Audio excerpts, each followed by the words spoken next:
नमस्कार, मैं हूं अर्जिता और आप देख रहे हैं इंडिया पब्लिक खबर। महाराष्ट्र में चुनाव की तारीखों का ऐलान करने के साथ ही सियासी दे दनादन का सिलसिला भी शुरू हो गया है। एक तरफ यहां महायुति गठबंधन के नाम से जाने जाने वाले एनडीए की तरफ से इशारों इशारों में सीएम फेस को लेकर भी सुगबुगाहट पर मुहर लगती दिख रही है, तो वहीं इंडिया गठबंधन यानी कि महाविकास अघाड़ी में सीट बंटवारे को लेकर बातचीत अभी भी अंधेरे में है। लेकिन इन्हीं सब के बीच यूपी से उठा एक बवंडर सारी सीट शेयरिंग की गणित को बिखेरने के लिए निकल चुका है, जिससे महाविकास अघाड़ी की न सिर्फ मुश्किलें बढ़ने वाली हैं, बल्कि उद्धव ठाकरे की शिवसेना, शरद पवार वाली एनसीपी और कांग्रेस की सारी प्लानिंग प्लॉटिंग पर पानी फिरने वाला है। हरियाणा और जम्मू कश्मीर चुनाव के बाद अब पूरे देश की नजर महाराष्ट्र और झारखंड चुनाव के साथ साथ यूपी उपचुनाव पर भी है। बीजेपी ने हरियाणा में बम्पर जीत दर्ज की और जम्मू कश्मीर में हारने के बावजूद भी दूसरी सबसे बड़ी पार्टी बनकर उभरी।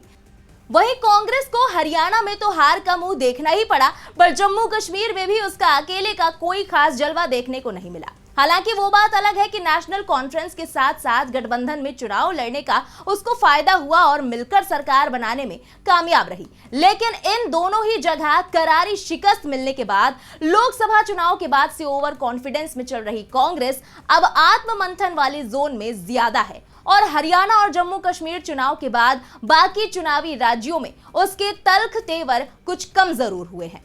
लेकिन महाराष्ट्र में अब उसके खुद के गठबंधन के एक काफी अहम साथी ने तलवार म्यान से बाहर निकालते हुए लकीर खींच दी है। अभी महाविकास अघाड़ी की पार्टियों शिवसेना, यूबीटी, एनसीपी, एसपी और कांग्रेस में सीट शेयरिंग को लेकर बात चल ही रही थी कि यूपी की राजनीति में दम भरने के बाद अब सपा चीफ अखिलेश यादव ने महाराष्ट्र में भी सीट शेयरिंग को लेकर स्टंप गाड़ दिए हैं, जिसने महाविकास अघाड़ी के सीट बंटवारे के लिए बड़ी चुनौती खड़ी कर दी है। यूपी के बाहर भी अब सपा का विस्तार करने के ब्लूप्रिंट को मुकम्मल करने के मकसद से अखिलेश यादव लगातार यूपी के अलावा बाकी राज्यों में भी चुनावों को लेकर सुपर एक्टिव हैं। इसकी बानगी हाल ही में दिखी जब हरियाणा में कांग्रेस के साथ सीटों पर बात ना बनने के बाद सपा ने यहां तो चुनाव से हाथ पीछे खींच लिए, लेकिन जम्मू कश्मीर में अखिलेश की पार्टी ने अकेले दम भरा। जम्मू कश्मीर में सपा का खाता खोलने के लिए अखिलेश ने वहां की 20 विधानसभा सीटों पर प्रत्याशी उतारे थे। हालांकि वो बात अलग है कि यहां सपा को नोटा से भी कम वोट मिले, लेकिन अब सपा चीफ अखिलेश यादव की नजरें महाराष्ट्र पर है, क्योंकि यहां सपा की बेसिक जमीन पहले से एग्जिस्ट करती है और अखिलेश यादव के महाराष्ट्र दौरे से पहले उनके नेता अबू आजमी ने यहां चुनाव को लेकर जो मैसेज महाविकास अघाड़ी को दिया, वो महाविकास अघाड़ी का होश उड़ाने के लिए काफी है। महाराष्ट्र में 12 सीटों पर अपने सूरमाओं को उतारने की तैयारी कर चुकी समाजवादी पार्टी के महाराष्ट्र अध्यक्ष अबू आजमी ने महाविकास अघाड़ी गठबंधन को अलर्ट देते हुए कहा कि सपा से बातचीत किए बिना महाविकास अघाड़ी के किसी भी दल का उम्मीदवारों की घोषणा करना गलत होगा। उन्होंने कहा कि वो सपा अध्यक्ष अखिलेश यादव से मजबूती वाली अधिक से अधिक सीटों पर अपने प्रत्याशी उतारने की अनुमति मांगेंगे। सोशल मीडिया प्लेटफॉर्म एक्स पर पोस्ट करते हुए अबू असीम आजमी ने लिखा कि महाराष्ट्र में यदि महाविकास अघाड़ी का कोई भी पक्ष, चाहे वो कांग्रेस हो, राष्ट्रवादी कांग्रेस यानी एनसीपी शरद पवार या शिवसेना यूबीटी हो, वो बिना समाजवादी पार्टी से बात किए या बिना विश्वास में लेते हुए विधानसभा के उम्मीदवारों की सूची जारी करते हैं, तो इसका मतलब है कि वो समाजवादी पार्टी को महाविकास अघाड़ी का हिस्सा नहीं मानते। समाजवादी पार्टी से बिना बातचीत किए किसी भी पक्ष द्वारा उम्मीदवारों की घोषणा करना गलत होगा, जबकि महाविकास अघाड़ी का उद्देश्य सभी सेक्युलर पार्टियों को साथ रखना और सांप्रदायिक सरकार के खिलाफ लड़ना है। अबू आजमी ने आगे अपनी पोस्ट में लिखा कि इन परिस्थितियों में मैं हमारे राष्ट्रीय अध्यक्ष अखिलेश यादव से अनुमति चाहूंगा कि महाराष्ट्र में विधानसभा चुनाव का परिणाम चाहे कुछ भी हो, समाजवादी पार्टी जिन विधानसभाओं में मजबूत है, ऐसी अधिक से अधिक सीटों पर चुनाव लड़ना चाहेगी। यही नहीं, खबरों के मुताबिक एक इंटरव्यू के दौरान अबू आजमी ने यहां तक कहा कि एमवीए के नेता समाजवादी पार्टी का उनके गठबंधन में अपमान ना करें। अब तक एमवीए की कई बैठकें हुई, लेकिन उन्हें सिर्फ एक मीटिंग में बुलाया गया और सिर्फ 5 मिनट चर्चा की गई। समाजवादी पार्टी देश की तीसरी सबसे बड़ी पार्टी है, उसे हल्के में ना लिया जाए। उन्होंने कहा कि समाजवादी पार्टी को विश्वास में नहीं लिया और उचित हिस्सेदारी नहीं दी तो समाजवादी पार्टी अन्य किसी गठबंधन यानी थर्ड फ्रंट या प्रकाश अंबेडकर के साथ या अकेले ही महाराष्ट्र की 2 2 दर्जन से ज्यादा सीटों पर चुनाव लड़ेगी और फिर मुस्लिम वोटों का बंटवारा हुआ तो उसके लिए समाजवादी पार्टी नहीं बल्कि महाविकास अघाड़ी जिम्मेदार होगी। अबू आजमी ने आगे कहा कि महाराष्ट्र में समाजवादी पार्टी ने 12 सीटों की मांग एमवीए से की है। 5 सीटों पर समाजवादी पार्टी ने तैयारी पूरी भी कर ली है। उन्होंने बताया कि मानखुर्द, शिवाजी नगर, गोवंडी, भिवंडी ईस्ट, भिवंडी वेस्ट, मालेगांव, धुले सीट पर तैयारियां समाजवादी पार्टी ने पूरी कर ली है। इसके अलावा मुंबई की अनुशक्ति नगर सीट, वर्सोवा, औरंगाबाद ईस्ट, बालापुर, भाईखला ऐसी कुल मुस्लिम बहुल 12 सीटें हैं जिसकी मांग समाजवादी पार्टी ने महाविकास अघाड़ी से की है।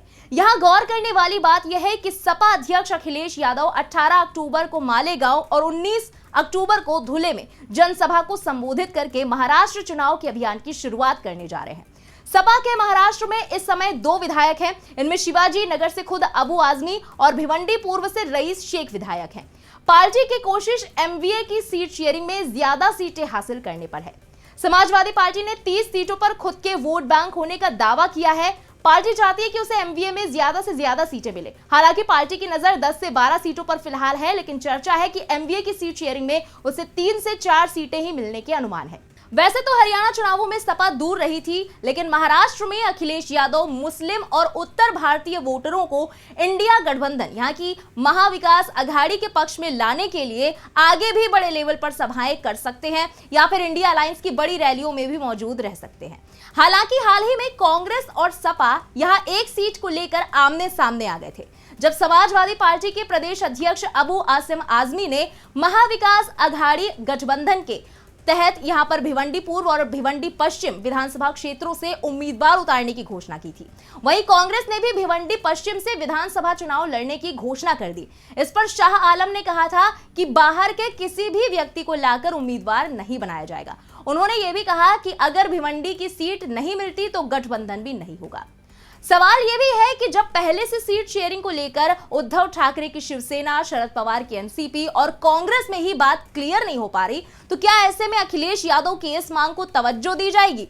लेकिन अगर वोट बैंक को मद्देनजर रखते हुए दूसरे पहलू की बात की जाए तो महाराष्ट्र में बीजेपी को हराने के लिए मुस्लिम वोट एमवीए के साथ रहने की उम्मीद है।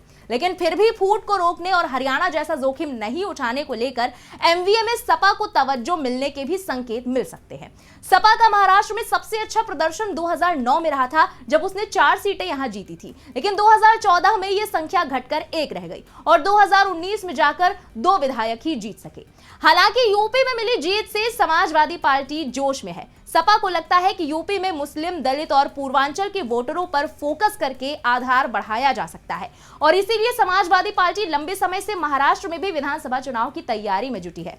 जुलाई के महीने में ही सपा के ज्यादातर सांसदों ने महाराष्ट्र का दौरा किया था। जुलाई में ही जब महाराष्ट्र में एमवीए यानी कि महाविकास अघाड़ी में शामिल होने को लेकर अखिलेश यादव से सवाल किया गया तो उन्होंने कहा था कि महाराष्ट्र में हमारे 2 विधायक हैं, नगर सेवक रहे हैं। हमारी पार्टी के एक समय में 4 से 5 विधायक थे। जहां संगठन होगा और जहां हम गठबंधन में जीत सकते हैं वहीं सीटों पर विचार करेंगे।